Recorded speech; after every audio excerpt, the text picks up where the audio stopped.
Manusia berlomba-lomba untuk awet muda pergi ke Korea. Manusia berlomba-lomba kalau bisa ada apalah, suntik apalah, stem cell or whatever lah untuk bisa membuat dia terus-menerus jadi remaja. If we could live forever. Tapi ingatlah, kematian tidak bisa dihindari. Kita harus tahu sesuatu bahwa hidup kita di dunia ini memang sementara. Mau di-fight, mau dilawan dimanapun juga, cepat lambat kau akan ketemu penciptamu. Dan apapun yang kita miliki di hidup ini, baik uang, harta, karir, pencapaian kita, kalau di dalam perkara-perkara itu tidak ada nilai kekalnya, itu semua akan sirna bersama dengan Anda di kuburan Anda. Tidak akan ada satupun kau bawa. Yesus berkata, janganlah gelisah hatimu, hanya Yesus yang bisa jawab kegelisahan hati manusia yang paling mendasar, tapi mereka gak mau akui. Yaitu soal mati.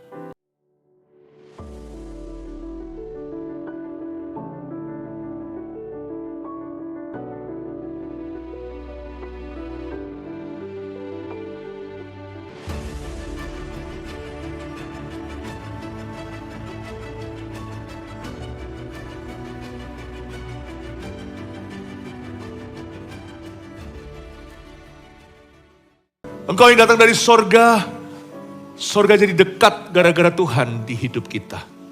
Makasih Tuhan Yesus, Kaulah satu-satunya jalan, bahkan Engkau adalah kehidupan itu sendiri. Kaulah kebenaran, Engkau hari ini melawat umat-Mu dan jamah setiap orang tanpa kecuali. Namun, lihatlah dulu, pandanglah dulu Tuhan pada domba-domba-Mu yang menderita secara batinia dalam pergumulan. Dan yang sakit, baik sakit keras maupun sakit ringan. Kalau ada di ruangan ini, maukah Dear Yesus Kau melawat mereka dan menjamah? Aku tahu Engkau mau dan Engkau mampu, hal itu tidak aku ragu. Bapa di dalam sorga, sembunyikan hamba-Mu di balik salib-Mu ketika firman dibagikan. Beri kami penerangan-penerangan yang datang dari terang dunia, yaitu Yesus Kristus. Makasih Tuhan, kami bersyukur kepadamu di hari kebangkitan Tuhan Yesus ini, kami semuanya akan hidup selama-lamanya. Yesus, bawa umat-Mu suatu hari ke sorga. Tapi sekarang, bawa sorga kemari dalam setiap hati. Tuhan, kami siap. Dalam nama Yesus, haleluya. Amin. Praise the Lord. Mari kita sama-sama buka dengan firman Tuhan. Yaitu di Yohanes pasal 14 ayat 1 sampai 6. Yesus satu-satunya jalan ke sorga.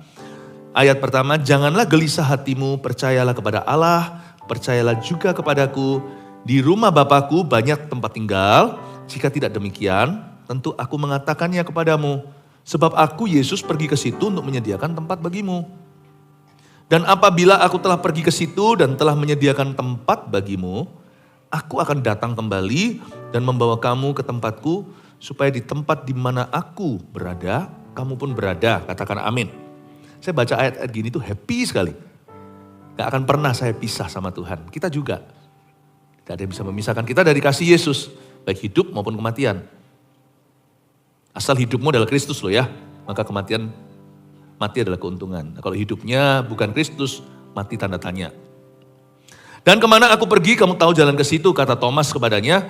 Tuhan, kami tidak tahu kemana engkau pergi. Jadi bagaimana kami tahu jalan ke situ? Kata Yesus kepadanya, mari kita baca bersama-sama, ini kalimat sangat hebat. 1, 2, 3, akulah jalan dan kebenaran dan hidup. Sekali lagi, 2, 3, akulah jalan dan kebenaran dan hidup. Yesus berkata begini, sorga itu tidak berada di telapak kaki ibu. Itu pepatah zaman dulu, sorga itu tempat yang asli ada. Dan Tuhan menciptakan tempat itu secara fisik pula, meskipun bukan terbuat dari materi dunia. Dan Yesus menjelang naik ke kayu salib, dia ngomong sama murid-muridnya. Kalau Yesus karir dari awal sudah jadi pendusta, suka bohong kanan kiri. Jangan percaya, kata-katanya tidak berbobot. Tapi kalau Yesus itu suci, dusta pun tidak ditemukan di lidah bibirnya. Then you listen to him when he speaks to you about something so important. Itu kalau dia berbicara kepada kita tentang sesuatu yang sangat penting. Karena Yesus itu datang dari sorga, dia bukan dari dunia. Lahir pun dari seorang perawan Maria, bukan karena sperma. He knew what he was talking about, dia tahu apa yang dia katakan, gak seperti manusia yang asal bunyi.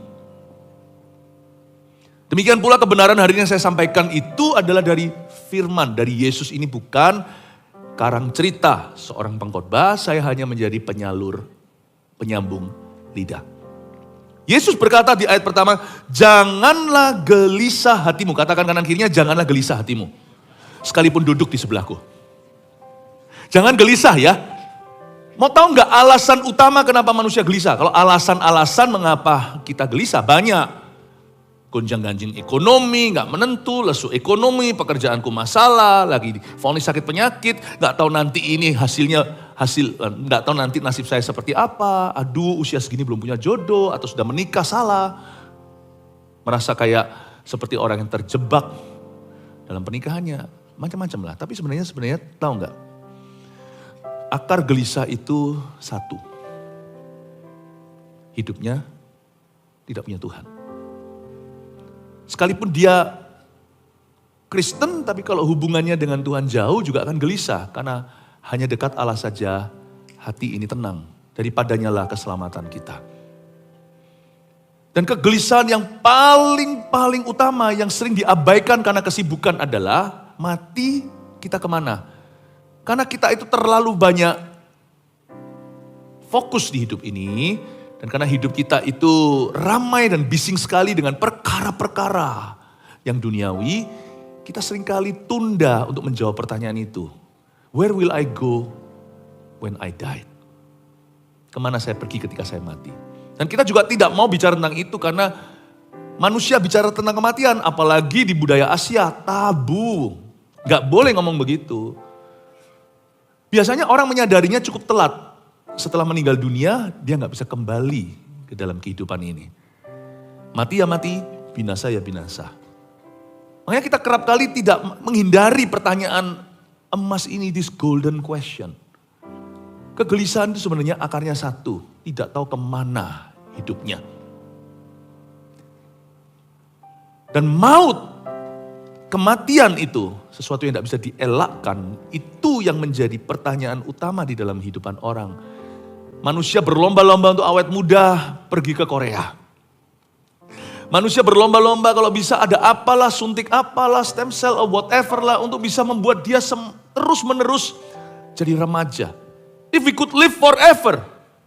Tapi the Bible says, Alkitab berkata, bolehlah kita itu merawat diri. Tetapi ingatlah, kematian tidak bisa dihindari. Kita harus tahu sesuatu bahwa hidup kita di dunia ini memang sementara. Mau di fight, mau dilawan gimana pun juga, cepat lambat kau akan ketemu penciptamu.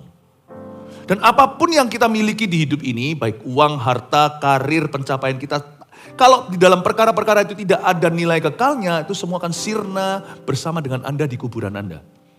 Tidak akan ada satupun kau bawa.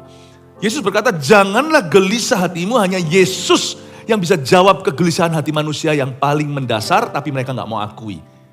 Yaitu soal mati. We don't talk about this. Dan jangan coba bicara ini di Sweet 17-an orang. Salah konteks. Atau kita bicarakan ini pada saat ada seorang merayakan anniversary pernikahannya ke-50. Itu kita bisa dirajam batu sama semua keluarga yang mengundang kita.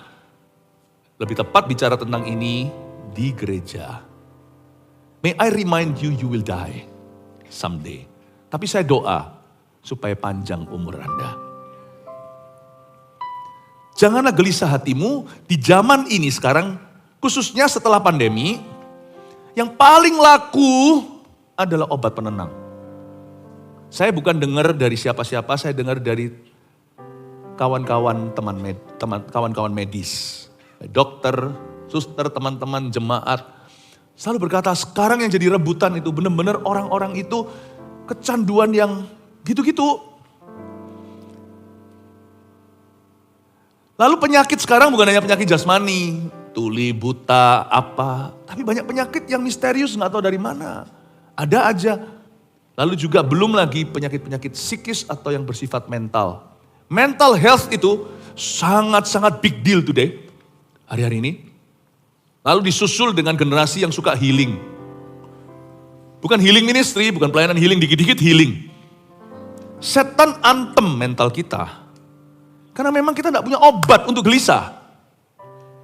Obat untuk gelisah itu hanya damai sejahtera yang datang dari Tuhan Yesus. Dari sebuah divine assurance, asuransi sejati itu jiwa, bukan asuransi jiwa, asuransi yang sejati itu dari Tuhan. Blessed assurance itu keyakinan iman, kepastian. Bahwa hidupku di tangan Tuhan Yesus. Jadi sebelum kita bicara tentang Yesus satu-satunya jalan ke sorga, saya mau bicara dulu tentang jalan hidupmu di dunia.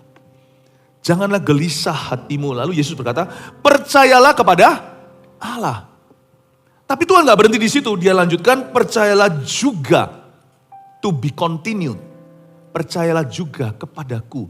Percaya kepada Allah, apalagi kita tinggal di negara yang beragama. Agama diselebrate atau dirayakan dan diharuskan. Maka percaya kepada Allah sudah normalnya. Tapi itu tidak menjawab. Kalau sampai berhenti di situ ayatnya setengah jalan, maka jiwa-jiwa tetap akan gelisah. Karena Allah itu kan lebar dan luas, artinya siapa dia? Versi mana? Makanya Yesus continue karena dialah Mesias. Akulah jalan kebenaran dan hidup. Kalau kamu mengaku hanya percaya kepada Allah, kamu tidak kemana-mana. Karena Allah yang hendak kau sembah, tidak tentu kau sembah. Banyak orang kira dia menyembah Allah tapi melakukan justru the opposite atau lawan kata yang Allah ajarkan. Mereka tidak kenal kebenaran, jadi semuanya dibenarkan sesuai kehendak mereka. Tuhan berkata kalau kamu hanya menyembah Allah atau hendak menyembah Allah, kamu tidak akan ketemu Allah. Wong Allah yang hendak kau sembah itu, yang kupanggil sebagai Bapa, oleh karena begitu besar kasih Allah, Ia mengaruniakan aku, anak yang tunggal, supaya barang siapa percaya kepadaku, bukan percaya kepada dia saja. Kalau kau mengaku percaya kepada dia, kau akan terima utusannya. Akulah satu-satunya jalan. Allah yang Allah yang kau akui sedang dan akan kau sembah itu mengutus aku. Oleh karena begitu besar kasihnya, dia utus saya. Supaya barang siapa percaya kepadanya, itu Tuhan Yesus tidak akan binasa. Melainkan beroleh hidup yang kekal. Engkau bisa mengaku sampai robek bibirmu. Sebelum kau menerima aku, kau menolak Allah yang kau akui itu. Karena tidak ada Allah lain. Dan tidak ada juru selamat lain. Wow. Makanya Yesus berkata, jangan gelisah, ini antidot atau obatnya. Percayalah kepada Allah. Lalu dilanjutkan, percayalah juga kepadaku. Saya mau tunjukkan pada Anda ya, kalau gitu orang tidak Kristen, masuk neraka dong. Tuhan jahat sekali ya. Loh, saya jawabannya gini dulu. Saya mau setuju dengan orang yang ngomong begitu. Kristen aja banyak yang masuk neraka. Di dalam dunia ada dua jalan. Dari tadi saya ajak terus karaoke sekolah mingguan, thank you ya. Lebar dan sempit, mana kau pilih? Yang lebar api, jiwaku mati. Gak tahu berarti. Tapi yang sempit, hidup berglori. Benar-benar gak tahu ya. Gak tahu, tapi saya nyanyinya terlalu cepat. Yesus sudah peringatkan, di dalam dunia itu lebar jalan ke binasa. Sempit jalan keselamatan. Bukan berarti Tuhan itu pelit. Tuhan buka lebar-lebar, tapi gak banyak orang mau jalan di situ. Lebih banyak orang yang ikut arus, bukan ikut Yesus. Tuhan sudah peringatkan. Jalannya itu sempit. Kristen aja gak tentu. Kan ada ayatnya. Yesus berkata tentang akhirat. Bukan mereka yang berseru, Tuhan, Tuhan yang diselamatkan. Tapi mereka yang melakukan kehendak Bapakku. Dan kehendak Bapakku itu pertama-tama adalah percaya kepada anaknya. Percaya sungguh-sungguh. Banyak orang juga percaya pura-pura. Mereka gak pernah sungguh-sungguhan. Kebaktian 1 tadi saya jelaskan, kalau Yesus sungguhan hidup dalam diri seseorang, pasti ada tandanya. Pasti ada tanda yang nyata. Meskipun dia bukan berarti tiba-tiba jadi sempurna, jadi santo dan santa.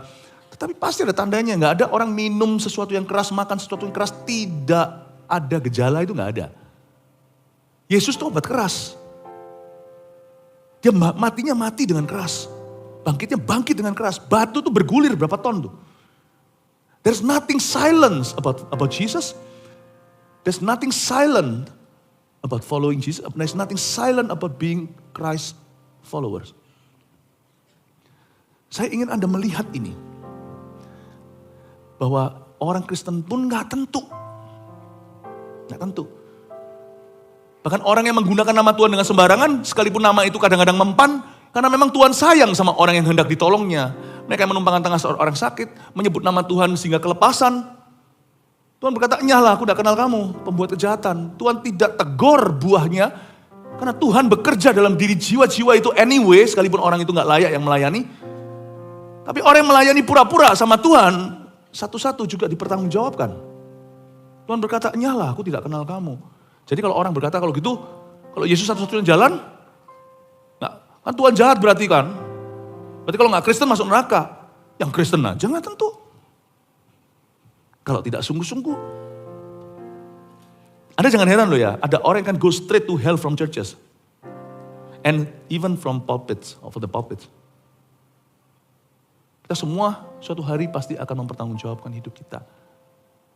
Tapi untuk supaya saya menjelaskan tentang Yesus satu-satunya jalan itu begini. Orang-orang berkata kalau gitu orang Kristen picik dong. Berarti Yesus satu-satunya jalan, kalau di luar Yesus semua mati. Matinya semua masuk neraka.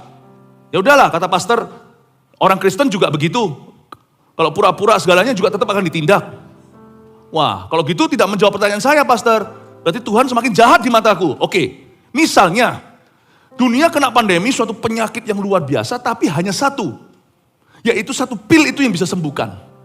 Dan karena pil itu susah didapat, mahal sekali, gak mungkin orang bisa punya. Maka seorang raja, seorang pemerintah, lambang pemerintahan di atas bahunya kan, membuatnya menjadi available to all, bagi semua orang. Dia beli, satu tangan dia beli, tangan berlubang paku. Dia beli dan dikasih cuma-cuma, semua ada di minimarket di dekat Anda. Kalau perlu di setiap puskesmas, bukan hanya di hospital dan rumah sakit. Ditaruh di mana-mana, disebar di mana-mana. Anda jalan aja bisa ketemu pil itu. Injil ditemukan di mana-mana. Oke? Media di mana segalanya. Tinggal ngambil untuk minum pil itu sendiri. Anda gak mati karena pandemi dosa ini. Kira-kira pada saat diberitakan di seluruh dunia dalam berita, ada orang yang langsung mengambilnya, ada orang yang nyantai nanti saja, ada orang yang berkata, "Alah, gak mungkin lah." Itu orang jahat ada yang gitu, orang baik juga ada. Mereka ke kantor, mungkin istrinya sudah minum pil itu, "Papa, sayang, honey, sudah gak ambil pil itu?" "Ah besok aja mah gak apa-apa, gak urgent kok." Jalan dia ke kantor. Anaknya mau sekolah, sudah bawa belum kantongan makanan? "Sudah mah." Pilnya belum kamu minum ya, mama sudah taruh di meja. Mama udah doa syafaat, berdoa tiap hari. Bahkan suruh kamu baca Alkitab, suruh kamu ke gereja, suruh ke GMS Gancit, suruh ke Eagle Kids. Nanti mah, I wanna have fun. Matilah orang jahat, mati juga orang baik. Semua mati dalam pandemi itu karena tidak minum pil. Bisakah Tuhan disalahkan Tuhan jahat? Tuhan sudah beritakan, there's no other way. Take Jesus, drink Jesus, akulah roti. Dia bahkan sudah meroti-rotikan dirinya, "Sini, makan gua. Eat me. Akulah air kehidupan." Perempuan Samaria diberitahukan, "Kamu gali dari sumur ini, kamu ciduk airnya, kamu akan dahaga. Minumlah dari aku." Siapa itu? Akulah dia, cerita itu ada dalam Alkitab. Bukan hanya untuk perempuan Samaria yang berzina, 5 cowoknya bukan suaminya. Tapi kita ini loh, baca itu juga gak mempan. Makan, minum. Misalnya, Yesus satu-satunya jalan. Jahat gak kalau gak Kristen semuanya masuk neraka? Dengan catatan, Kristen aja gak tentu loh ya, karena Kristen juga banyak yang pura-pura. Bukan Yesus dalamku, tapi Yesus hanya di bibirku itu banyak. Tapi izinkan saya kasih satu ilustrasi lagi. Misalnya ada satu gedung, lalu mulai ada kebakaran. Tapi kebakaran itu belum sampai kena ke mereka. Ya kan, jam kehidupan kan diputar sekali. Kan kita semua belum mati, jadi api neraka itu belum kena ke yang akan binasa. Lalu di ujung kelihatan gini, mulai ada kebakaran. Ada yang panik, mulai lari. Lalu mulai diumumkan. Pengumuman. 请注意, 请注意. Attention please. Exit door terbuka. Tidak ada pintu lain, hanya satu exit door. Yang di sana itu, exit. Jaga-jaga kalau Anda kelewatan, tolong dieja exit. Maka yang memberi pengumuman mengeja pintu exit itu bukan EXIT. Bukan. Ejaan exit adalah YESUS. Yesus. Kalau Anda lihat sign, Yesus lewat pintu itu. Yohanes 10, akulah pintu. Semua yang masuk sebelum aku pencuri, pembunuh, membinasakan. Yesus berkata, dan di sini ada yang mengumumkan. Bapa yang mengumumkan, Roh Kudus yang mengumumkan. YESUS itulah your exit. Seluruh hadirin mall harap segera meninggalkan ruangan. Ini bukan suruh bubar ya. Lewat pintu YESUS. Ada yang masih makan es. YESUS dia malah makan es. Ada yang mulai panik. Ada yang enggak. Lalu habis itu api mulai menyambar. Ini kan enggak tahu air bah sudah tiba. Tenang aja, hanya rintik-rintik basah. Tiba-tiba semua terbakar. Orang baik juga di sana. Tapi tahu. Tapi tidak mengingatkan yang lainnya, dia sendiri pun tidak lari. Lalu semua hangus di dalam. Dapatkah kau katakan, Tuhan jahat? Berapa kali nama Yesus diucapkan kepadamu? Harap bagi orang yang sudah masuk melalui pintu YESUS, tapi terus tarik ulur. Keluar pintu itu masuk lagi. Karena memang tidak punya komunitas yang sehat. YESUS. Masuk, keluar dari situ. Tapi kenapa kamu, hai kamu pengunjung si A, dengan kaos yang bertuliskan ini, warna itu. Kenapa kamu masuk lagi? I have nothing to do. Cepat keluar sana, di luar ada petugas pemadam kebakaran. Anda lihat namanya CG. Namanya apa? CG. Yang gak mau tuh. Udah bolak-balik tiap minggu diberitahu sama Pastor Fuji atau sendiri atau Pastor Dede, Pak Dede beritahu, ayo siapa yang mau CG? Yang sudah CG berdiri, yang belum lihat itu yang duduk, tangkap mereka. Ditangkap, lepas lagi. Tangkap, lepas lagi. Gak bisa, harus ada kesadaran dari kita. Kalau kita tahu, itu akan membawa kita setelah keluar. Itu akan memuridkan dan menumbuhkan kita. Nah kira-kira misalnya kalau di dalam ruangan itu Yesus nih, saya gak ngomong soal CG. Nama Yesus, keselamatan dulu. Keselamatan yang utama. Kalau orang-orang gak keluar, jahatkah Tuhan? Itulah sebabnya ada orang-orang baik binasa. Karena mereka bukan orang-orang benar. Karena you cannot get saved. Tidak bisa diselamatkan. Karena perbuatan baikmu atau amal sosialmu. Karena kebaikan, kesolehanmu. Tidak bisa. Kalau memang bisa, ngapain Yesus mati? Saya ulangi. Kalau ada jalan lain, kenapa Yesus pun jalan satu-satunya adalah naik ke kayu salib? Kalau misalnya Anda tidak perlu di kemoterapi, pakai obat biasa, rawat jalan bisa ngapain rawat inap? Kalau Anda tidak perlu sampai amputasi, ada jalan lain. Mungkin minum penawar gula segalanya, kenapa harus dipotong tuh paha? Kalau sampai Anda harus cangkok ginjal, ternyata pakai generik saja bisa. Kenapa sampai harus operasi besar? Why Jesus must die if there is another way? Why? Kenapa Yesus harus mati kalau ada jalan lain? Misalnya kalau om Anda sudah tua, bukan om Anda sudah tua lah, misalnya kalau, ya sudah, misalnya kalau ada seseorang, ya saudara Anda sedang menderita, satu-satunya jalan adalah satu-satunya jalan adalah korbankan putramu. Kalau dia nggak mati, ini buah simalangkama. Kalau ini hidup, ini mati. Ini mati, ini hidup. Pernah sekali saya sebagai seorang, pernah sekali mendoakan satu orang yang waktu hamil, itu terjadi suatu komplikasi, sehingga harus memilih anak mati atau istri. Kalau mau pertahankan anaknya, istrinya tidak mungkin survive. Dan sang mama berkorban. Dia mati supaya anaknya dilahirkan. Itu kasihan. Itu beneran kejadian seperti ini ada dan saya pernah mendoakan setelah kejadian itu orang itu hancur, runtuh. Kami harus menghiburkan sebagai gereja Tuhan. Lalu tiba-tiba setelah itu dokternya berkata kilaf. Ternyata ada jalan lain. Ternyata bisa operasi begini atau pakai obat-obatan. Bisa dipentungin sama satu kampung. Kalau ada jalan lain, kenapa istri saya harus berkorban nyawa? Kalau ada jalan lain, kenapa putraku yang tunggal harus mati, digantung di kayu salib? Berarti tidak ada jalan lain. Yesus itulah satu-satunya, tiada yang lain. Jangan gelisah hatimu, percayalah kepada Allah, percayalah kepadaku. Kita lanjut ayat 2 ya. Di rumah Bapakku banyak tempat tinggal. Jika tidak demikian, tentu aku mengatakannya kepadamu. Sebab aku pergi ke situ untuk menyediakan tempat bagimu. Ayat 2 ini dalam bahasa Inggrisnya, di rumah Bapakku ada banyak mansions, bukan tempat tinggal saja, tetapi rumah-rumah besar.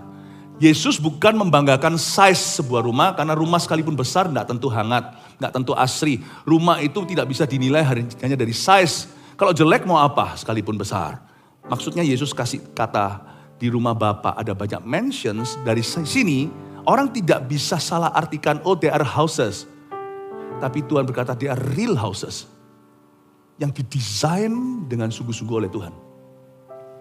Tuhan menunjukkan physicality atau menunjukkan bahwa setiap tempat tinggal kita di sorga itu real, nyata, dan physical. Meskipun bukan dari materi yang sama yang kita kenal di dalam ciptaan pertama, yaitu dunia. Jika tidak demikian tentu aku mengatakannya. Yesus berkata, perkataanku tidak ngawang. Apa yang kusampaikan itu, they are real houses. In fact, mansions, kata Tuhan. Ada rumah-rumah besar. Kata tempat tinggal di sini itu artinya istana-istana majemuk. Tuhan tidak ngomong lebih lanjut kali ini karena tugas Yesus kali itu datang hanyalah untuk naik ke kayu salib. Nanti Tuhan tambahkan pewahyuan, setelah Yesus diangkat ke sorga, suatu hari Tuhan memberi wahyu kepada Yohanes di pulau Patmos di daerah Yunani. Yesus bicara tentang sorga. Betul kalau di dalam kitab Injil, Yesus lebih banyak bicara tentang neraka daripada sorga. Sorga hanya samar-samar, dia berkata, misalnya ini, di rumah Bapakku ada banyak tempat tinggal, titik bukan koma, lalu Tuhan tidak tambahkan. Karena tidak perlu kita tahu segitu banyak. Karena cukup sampai Injil itu kita tahu bahwa Yesus adalah jalan. Tapi setelah gereja mula-mula berdiri dan banyak anak-anak Tuhan, Tuhan tambahkan pewahyuan sebelum menutup kanonikal Alkitab. Dia tambahkan di kitab Wahyu, siapa bilang sorga itu sepenuhnya misteri. Meskipun sebagian besar tidak diceritakan, tetapi Alkitab cukup speak up, cukup angkat suara tentang sorga. Nanti kalau ada waktu, kalau kita masih ada sisa, nanti kita sekilas saja kita lalui Wahyu 21 ya. Tolong siapkan multimedia, jaga-jaga kalau saya pakai pasal 21 ini nanti sama jemaat dengan cepat-cepat saya bahas. Di Wahyu 21 kalau saya nggak sempat, tolong nanti pulang baca sendiri. So beautiful. Tuhan itu lewat pewahyuannya kepada Yohanes menjelaskan bahwa sorga itu it's a real place. And the dead who rise in Christ, orang mati yang mati dalam Kristus. Kalau nggak gitu Paulus nggak akan ngomong mati itu keuntungan. Kalau kita semuanya lenyap atau kalau kita gentayangan. Yesus berkata mati itu, Paulus berkata mati itu kan keuntungan karena dia tahu bahwa di sorga itu tempat yang lebih nyata dari di dunia. Badan tetap badan, hanya tubuh kemuliaan. Alkitab tidak totally silent about heaven. Memang bukan di dalam era Injil Matius, Markus, Lukas, Yohanes. Tapi di kitab Wahyu sebelum tutup Alkitab. God speaks about our final destination atau destinasi terakhir kita itu diutarakan oleh Tuhan. Ya, kalau Yesus di kitab Injil lebih banyak bicara tentang neraka karena Yesus datang untuk menyelamatkan orang berdosa. Tapi di kitab Wahyu, Yesus mempersiapkan gereja mempelai wanita itu untuk ketemu dengan Tuhan dalam pernikahan anak domba. Kita baca nanti kalau ada waktu ya, segera aja lanjutkan dulu. Dan apabila aku telah pergi ke situ ayat 3 dan telah menyediakan tempat bagimu, aku akan datang kembali dan membawa kamu ke tempatku, supaya di tempat di mana aku berada, kamu pun berada. Lalu kakak saya tanya, ini di sini ada Filipus soalnya. Dia tanya, kemana jalan ke situ? Tunjukkan. Singkat cerita, ayat yang kita baca bersama tadi penutupan. Ayat 6, kata Yesus kepadanya, ya, oh sorry bukan Filipus ya, bukan kakakku ini, omku ini, Thomas ya. Kata Thomas kepadanya, Tuhan, kami tidak tahu jalan ke sana. Bagaimana kami tahu jalan ke situ? Kata Yesus kepadanya, akulah jalan, kebenaran, dan hidup. Tulis dulu 3 poin sini sebagai penutupan babak pertama. Nanti kalau sisa waktu saya mau pakai untuk sekilas bicara tentang sorga sebagai tempat yang fisik dan nyata. Nomor 1, Yesus itulah satu-satunya jalan. Yesus satu-satunya jalan ke sorga. 1, jika ada jalan lain berarti Yesus mati sia-sia. Tadi kan sudah jelas ya. Kalau ada dokter kayak gitu atau ada orang gitu ya, wah udah berdarah-darah semuanya, ternyata ada pintu lain, gak perlu berkorban. Wow. Orang Kristen yang berkata Yesus, ya aku percaya Yesus masing kita sesuai dengan kepercayaan masing-masing lah. Sesuai dengan keyakinan masing-masing deh. Aku percaya Yesus jalan, kamu juga bisa benar, semua sama, semua agama menuju yang sama. Orang Kristen yang sudah tahu kebenaran bisa ngomong begitu. Bukan berarti kita boleh serang agama lain atau jelek-jelekkan kepercayaan orang. Bukan, tapi kita tidak boleh goyang dengan keyakinan kita. Orang Kristen yang ngomong gitu itu berarti sama dengan berkata bahwa Yesus itu pelin-pelan. Atau Yesus itu, saya nggak tega untuk ngomong. Ini misalnya saya nggak ngomong Yesus ya, saya takut ngomong kalau pakai kata tertentu disambungkan ke nama Yesus. Saya nggak mau nyebut nama Tuhan dengan sembarangan. Misalnya, kalau saya sudah ngomong sama Anda, nggak ada jalan lain, aku satu-satunya jalan. Ada orang memaksa, lalu berkata nggak mungkin lah. Itu sama dengan Anda bilang saya pendusta. Yesus sudah mati di kayu salib. Kalau ada jalan lain, orang Kristen berkata masih ada jalan lain kok. Berarti bersamaan dengan itu Anda sudah menyebut Yesus pendusta. Atau misalnya itu saya, Anda sudah menyebut saya itu bodoh. Ini loh orang paling bodoh di dunia. Ada jalan lain loh. Dia mati untuk itu. Berarti saya orang paling konyol di dunia ini. Mengorbankan nyawa saya secara sia-sia. Ternyata saya gak harus korbankan nyawaku. Jesus is not wrong. Karena itu kita gak bisa. Jika ada jalan lain berarti Yesus mati sia-sia. 2. Nah karena tidak ada jalan lain itulah setiap orang perlu menerima Yesus. Saya tambahkan sesuatu ya di poin 2 ini ya. Misalnya kalau, Pastor Philip, masih dialog saya dengan orang tadi itu, orang imaginary ya. Orang maya tadi yang saya ajak dialog misalnya. Pastor Philip, kalau orang tidak Kristen mati semua masuk neraka di dunia ini padahal banyak orang baik, Tuhan jahat dong. Saya sudah jawab orang itu tadi ya. Lalu sekarang kalau orang itu tanya lagi, ya oke, Pastor Philip benar bahwa Yesus satu-satunya jalan. Tapi gimana dengan orang yang gak pernah dengarkan Yesus, gak pernah terima Injil, misalnya orang yang masih zaman dulu, belum ada misionaris, ya, atau mungkin zaman kini juga ada loh, belum ada internet, atau orang di sana gak ada gereja, gak ada penginjil, mereka sama sekali gak pernah tahu Yesus itu siapa. Bagaimana dengan mereka? Oke. Saya jawab simpel aja. Karena di poin kedua tadi kita sudah bahas, karena kalau tidak ada jalan lain berarti setiap orang perlu menerima Yesus. Bagaimana dengan orang yang tidak punya kesempatan menerima Yesus? Tidak perlu orang itu dengar Injil, Tuhan sudah taruh hukumnya di dalam hati. Tidak ada alasan, bahasa Inggrisnya, there is no excuse, Roma 1. Segala sesuatu tentang Allah yang secara naluri dasar sudah Tuhan taruh di cakrawala, di angkasa, dan di dalam hati orang itu. Tidak ada orang yang beritahu seorang anak kecil mencuri itu salah. Dia punya nurani untuk bisa membedakan, mati aku, jangan sampai aku ketahuan. Di seluruh dunia maupun orang yang masih hidup di zaman koteka, ambil istri orang, digebukin satu kampung, ditombak. Kok mereka tahu? The commitment of marriage.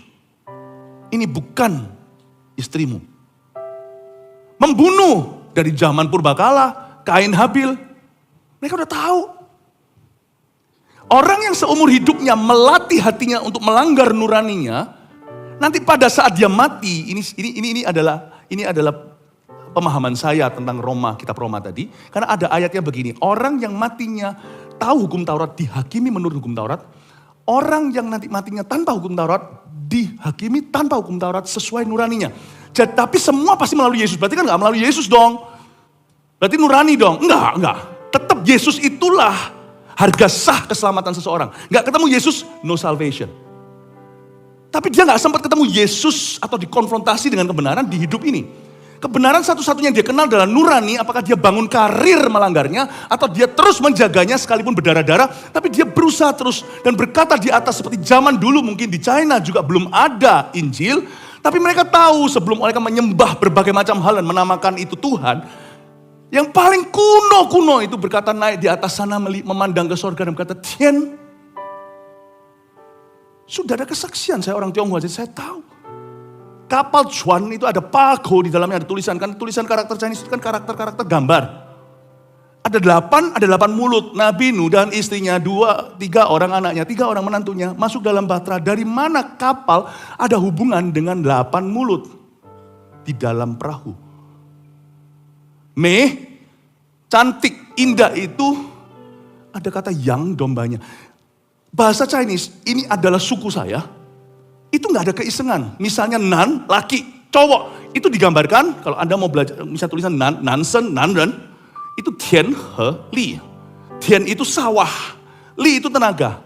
Jangan sebut dirimu cowok, kalau tidak mencangkul sawah, bawa pulang makanan.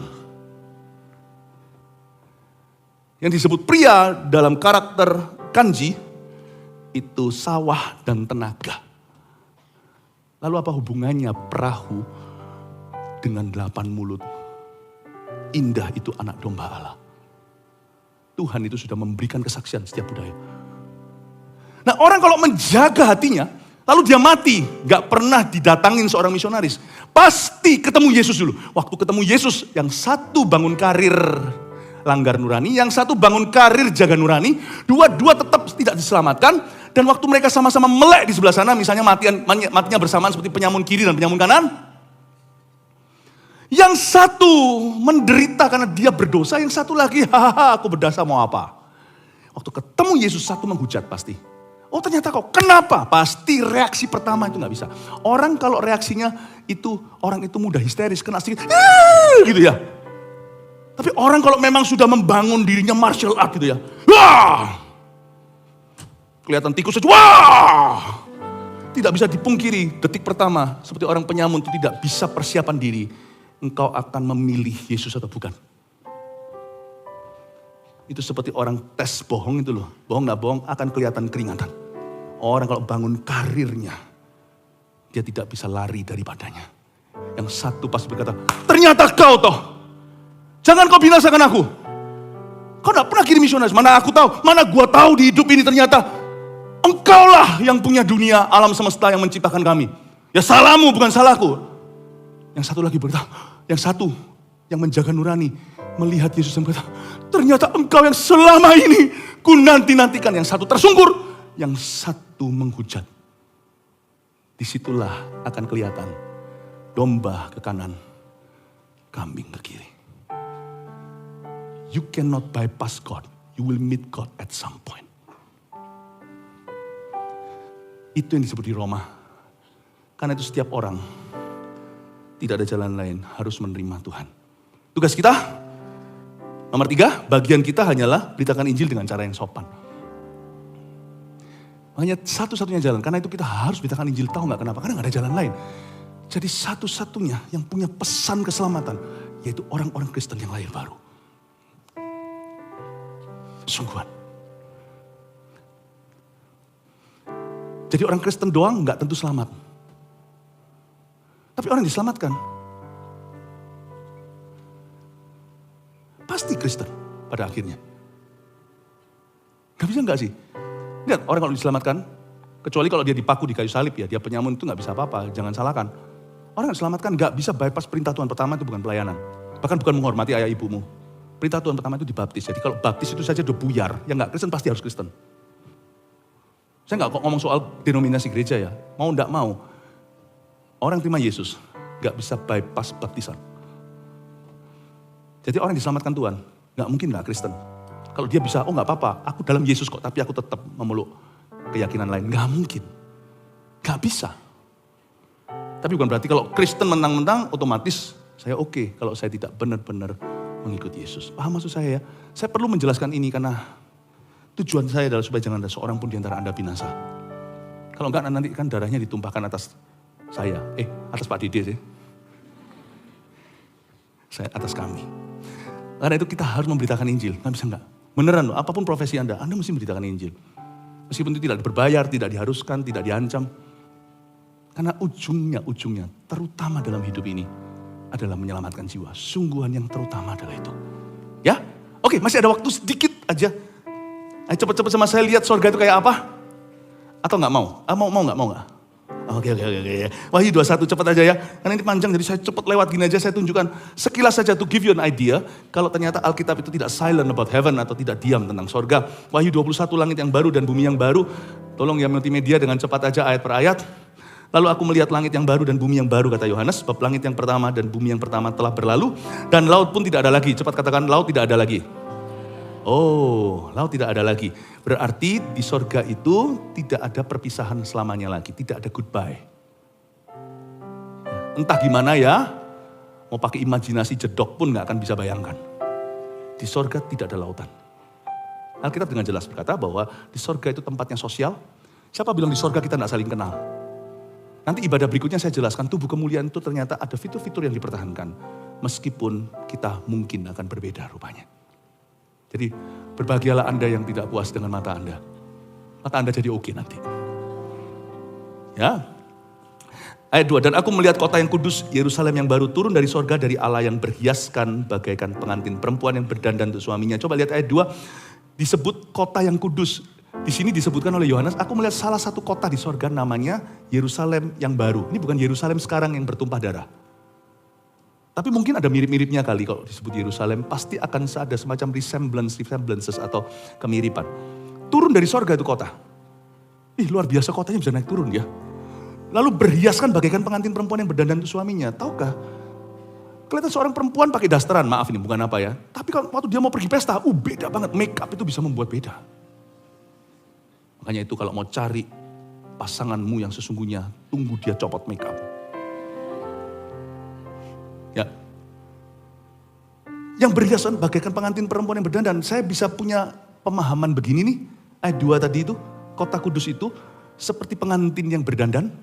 Tahukah bahwa semua kecantikan, keindahan, kelebihan setiap kota-kota ternama di dunia itu ada di sorga nanti. Apa yang membuat kita benar-benar terkagum dengan Swiss, Labuan Bajo? Apa yang membuat kita itu merasa seperti kota romantis seperti di Paris? Saya tidak berkata Menara Eiffel ada di sana. Ini bukan imajinasi. Saya berkata bahwa apa yang membuat suatu kota itu romantis, enak ditinggalin, pemandangannya aduhai luar biasa, aman segalanya itu semuanya itu real ada di sorga. Kecuali copetnya. Lalu aku mendengar suara yang nyaring dan tahta itu berkata, lihatlah kemah Allah ada di tengah-tengah manusia. Dan ia akan diam bersama-sama dengan mereka. Mereka akan menjadi umatnya dan ia akan menjadi Allah mereka. Di sorga tidak akan ada gedung gereja. Tapi kemah pertemuan itu di tengah-tengah dan jalan sama mereka. Tubuh Kristus. Saya bisa bayangkan tempat itu ramai, tempat sosial yang paling indah. Di mana orang tidak menyalahi orang lain. Makanya di sorga satu hal yang tidak akan masuk. Orang jahat tidak akan masuk. Orang salah tidak akan masuk. Wah kalau gitu hanya orang sempurna dong. Enggak. Tapi orang yang nuraninya tersiksa kalau dia berdosa. Sampai dia bertobat lagi. Orang yang hatinya itu ingin sungguh-sungguh mengejar perkenanan Allah itu yang masuk. Bukan berarti orang itu lebih baik dari orang lain. Enggak. Bukan. Tapi kita tidak di dalam surga nanti oleh karena kebenaran kita. Tapi orang-orang yang jahat. Predator. Penipu, pembunuh, orang keji. Ini itu. Enggak ada di situ. Iyalah kalau ada saya mau ke surga yang lainnya. Kalau masih ada yang gituan. Dan ia akan menghapus segala air mata daripada mereka. Dan mau tidak akan ada lagi perkabungan atau ratap tangis atau duka cita. Sebab segala sesuatu yang lama itu telah berlalu. Ia yang duduk di atas tahta itu berkata, lihatlah aku menjadikan segala sesuatu baru. Sebenarnya dari ayat ini lihatlah aku jadikan segala sesuatu baru. Yerusalem baru itu nanti. Sekarang di dunia ini kita bisa lahir baru. Semua dimulai dari saat kita menjadi ciptaan baru. Sebenarnya orang yang sudah terima Tuhan, mati dia tidak mati. Mati dia hanya masuk ke dalam rumah Bapa. Tahukah kita hanya bisa hidup selamanya. Tubuh kita akan digantikan dengan tubuh kemuliaan. Aku menjadikan segala sesuatu baru. Sekarang Tuhan kasih depositnya dulu. Tuhan memberikan Roh Kudus di dalam diri kita. Kita menjadi ciptaan baru. Jadi kalau kita mati itu to be continued. To be continued. Itulah sebabnya di Tesalonika sekarang masuk akal. Kalau kita berpisah dengan saudara yang kita kasih, atau seorang anggota keluarga, atau teman, kalau sama-sama dalam Tuhan, kita nanti akan reuni pada saat sangkakala berbunyi. Kita boleh bersedih, berduka, itu harus. Itu normalnya manusia harus lewati proses itu di dunia yang sementara. Tapi janganlah kau berkabung seperti orang yang tidak punya pengharapan. Sebab nanti sekali-kali yang masih hidup ketika sangkakala berbunyi tidak akan mendahului mereka yang sudah dikubur. Mereka dibangkitkan dulu. Dalam antrian mereka duluan. Sekarang masuk akal yang dikatakan Yesus dan dikatakan Paulus. Ayat 6, firman-Nya lagi kepadaku semua yang terjadi. Aku adalah Alfa dan Omega, awal dan akhir. Orang yang haus kuberi minum. Yang cuma-cuma dari mata air kehidupan. Ayat 7 sampai dan ayat 8. Barang siapa menang, siapa saja orang yang gak masuk.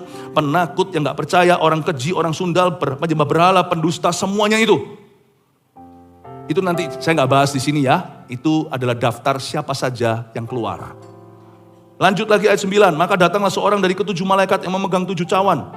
Yang penuh dengan 7 malapetaka terakhir itu. Lalu ia berkata kepada aku katanya, marilah ke sini, aku akan menunjukkan kepadamu pengantin perempuan mempelai anak domba. Sadarkah Anda di ayat 9, ada banyak malaikat. Anda tidak usah tersesat di antara semua detil-detilnya dulu. Di sana ada malaikat 1 ke 7 malaikat, berarti ada 7 yang memegang 7 cawan lah, bla bla bla, 7 malapetaka ini itu, mari ke sini kau akan kutunjukkan perempuan itu. Perempuan ini bukan wanita sungguhan tapi pengantin perempuan, yaitu anak domba Allah, yaitu gereja Tuhan. Bisa bayangkan nggak di sorga itu tempat sosialnya?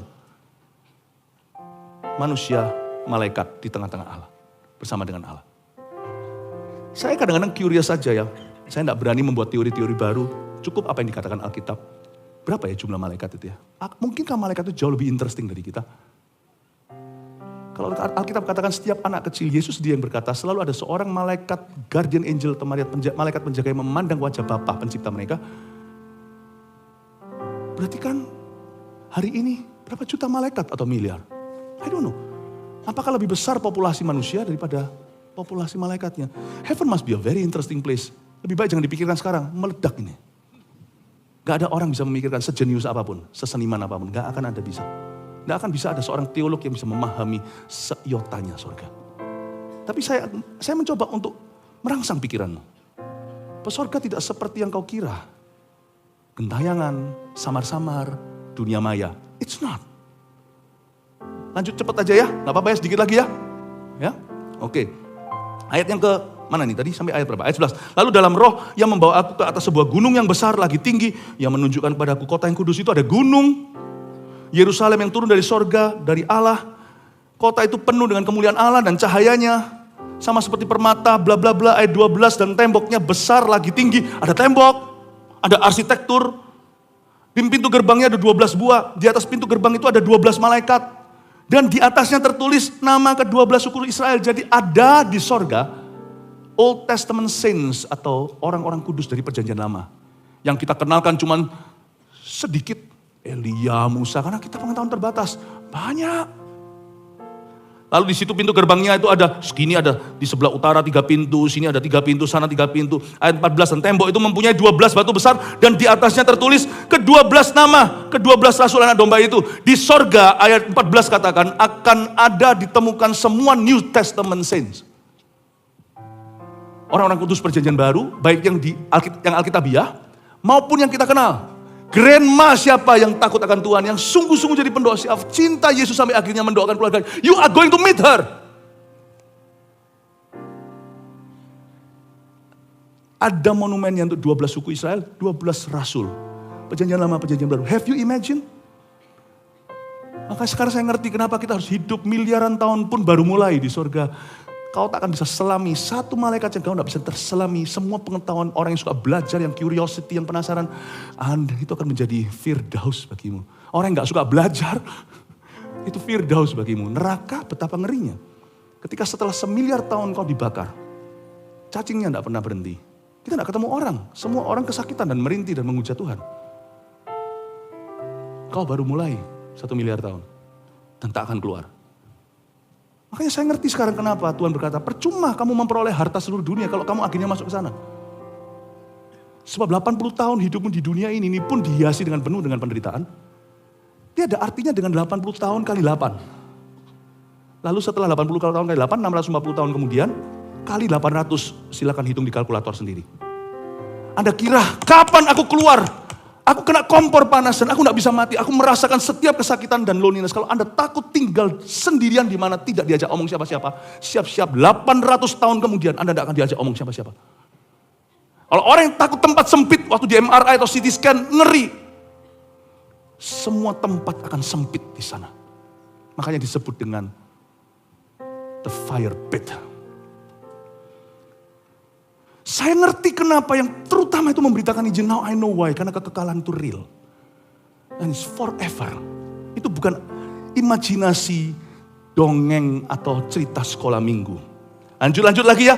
Ini para arsitek harusnya interested ini. Dan ia yang berkata dengan aku ayat 14-15. Punya satu tongkat pengukur dari emas untuk mengukur kota itu. Serta pintu gerbangnya, temboknya. Coba lihat ya, diukur. Katakan diukur. Wow, kalau sesuatu itu gentayangan, spirit, tidak bisa diukur. Ini fisik, makanya bisa diukur. Kota itu terukur ayat 16, 4 persegi, panjangnya dengan lebarnya, dan dia mengukur kota itu dengan tongkat itu 12.000 stadia. Kira-kira itu berapa benua Amerika? Saya tidak tahu. Itu bukan urusanku, saya pendeta. Tolong dihitung yang arsitek. Jadi kota itu memang arsiteknya adalah Tuhan. Panjangnya, lebarnya, tingginya, lalu ia mengukur tembok 144 hasta menurut ukuran manusia yang ada. Dan bla bla bla ayat 18, tembok itu terbuat dari, katakan tembok itu terbuat dari, katakan terbuat dari. Berarti ada materinya. Bahan-bahan termulia meskipun bukan seperti di dunia. Seperti emas, seperti intan, seperti permata, bukan. Tembok itu terbuat dari dan sebagainya, materi-materinya bahan termulia. Ayat 21 dan ke-12, pintu gerbang itu adalah 12 mutiara. Jalan-jalan kota itu dari emas murni bagaikan kaca bening. Tunggu dulu, emas murni kok kaca bening? Itu bukan emas yang 1 kilo sekarang sekian miliar. Itu seperti emas karena Yohanes gak tahu gimana menjelaskan apa yang gak ada di bumi. Emas murni kok seperti kaca bening? Emas murni itu kuning. Bahasa Indonesia juga bisa main trik, bisa menjebak. Mau apa? Mau air putih? Saya langsung tanya, mau susu? Setahu saya kalau air sungguhan itu bening. Ini bukan emas murni yang kita tahu. Ini lebih. Artinya this is the best material you cannot find on earth.